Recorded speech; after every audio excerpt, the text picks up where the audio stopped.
Bueno, a mí me fascina pensar, o sea, que tengamos la posibilidad de pensar cómo se hacen las cosas, cómo trabajamos. Y luego, un poco, tratar de ahondar en lo que el proyecto ahonda, que son los motores de creación, de dónde parten las ideas, de dónde parten las prácticas. O sea, no hace falta que seas bailarín o profesional de la danza ni de las artes escénicas, sino que cualquier persona está atravesada todo el tiempo por resolver cosas esenciales de la vida desde un lugar u otro, ¿no? Y eso también, no solamente que una persona pueda sentarse como espectador y disfrutar de una pieza, sino también entrar en esas estrategias de creación, me parece interesante también compartirlo. Yo siempre digo que los teatros no deberían de abrir de 7 a 9, que es cuando se hacen las propuestas, sino que los teatros deberían ser espacios abiertos a la creación en muy diversos modos.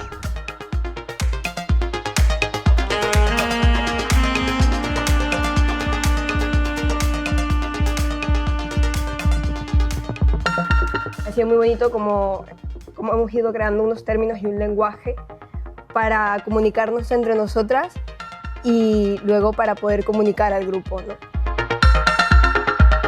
Me apetecía mucho observar en qué manera nuestros lenguajes se acercaban y cómo entendíamos qué es esto del cuerpo, qué es el movimiento.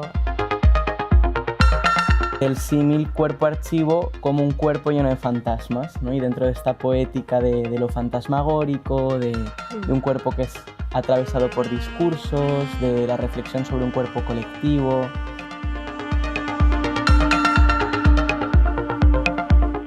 Este és el tercer any que fem motors de creació, és un projecte de l'Associació de Professionals de Dansa de la Comunitat Valenciana, que és un dels tants projectes de la vessant cultural que proposa l'associació.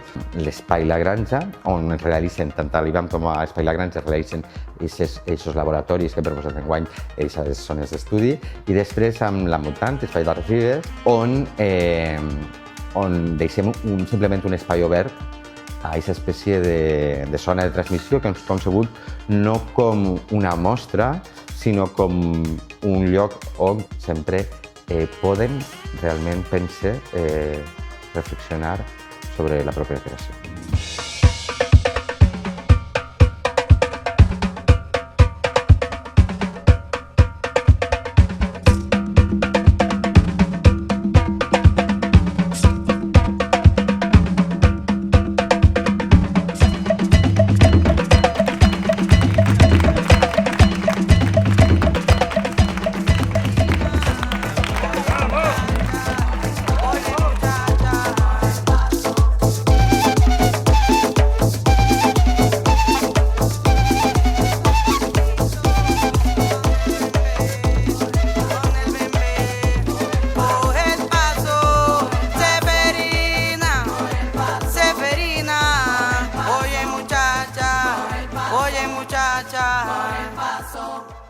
Coge el paso, coge el paso.